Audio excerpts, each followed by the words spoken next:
Alright, so once you have typed in your password, at the top you should have seen something that says C user journal. So it's telling you where the file is being saved. By right, this is saying that it's saving in Adobe default location.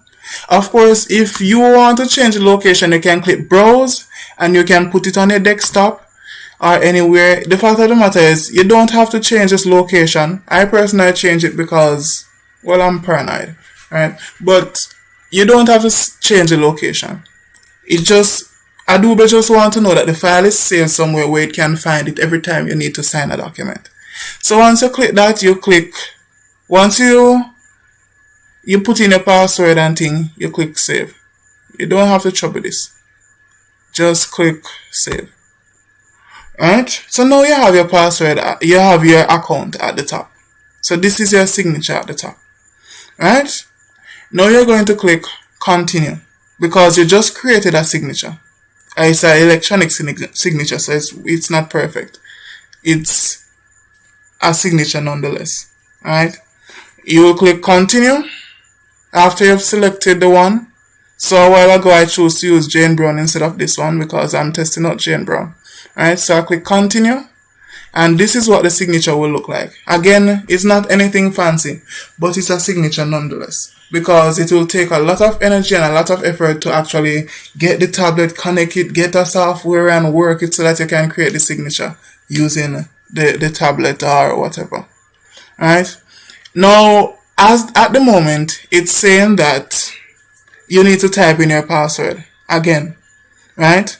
This time you're typing in your password because you're trying to sign the document that is behind us. That we want to sign for the student. Right? So all you have to do is type in back the password. Right? And click sign. So you're now signing the document. And it will ask you what you want to save the document as, meaning the new document we just signed, what do you want to save it as? So what I normally do is put the name of the student. Say the child's name is no name. Right? I'll put the last name of the child, name, comma, no. So no name, but because on the C.X.C system it's alphabetized by last name, and I'm gonna put the last name first and then the first name, and then I just put cover sheet. Alright, then you'll click save and you'll realize that the document will have been signed. If you're paranoid, you can save it again, but it's already saved, so you don't have to click it. For the rest of the document, you know what to do. Name of center, you put St. Catherine High. Center code, you put 100, 105. Year of exam is 2020, so that will remain. You put in the candidate's name. I would normally put these information in capital letters, but it doesn't really matter. The candidate number, you put in the candidate number, ensure that it's the right number. So if you don't have the right number, make sure you get it from Miss Val. You put in the numbers. Say for example, the child got 4, the child got 2, the child got 1, something. No name get some grades, right? And you put in all of the grades. You realize that at the bottom it types up, it adds up the total amount of grade.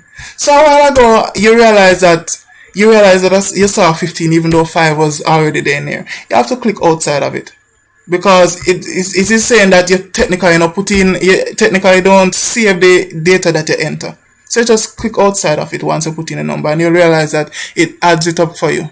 Right, so it tells you that the child get 18 out of 45. So obviously, no name failed the SBA. Right, the date at the side you'll just use a drop down box. There's a drop down box right here. You just click the date.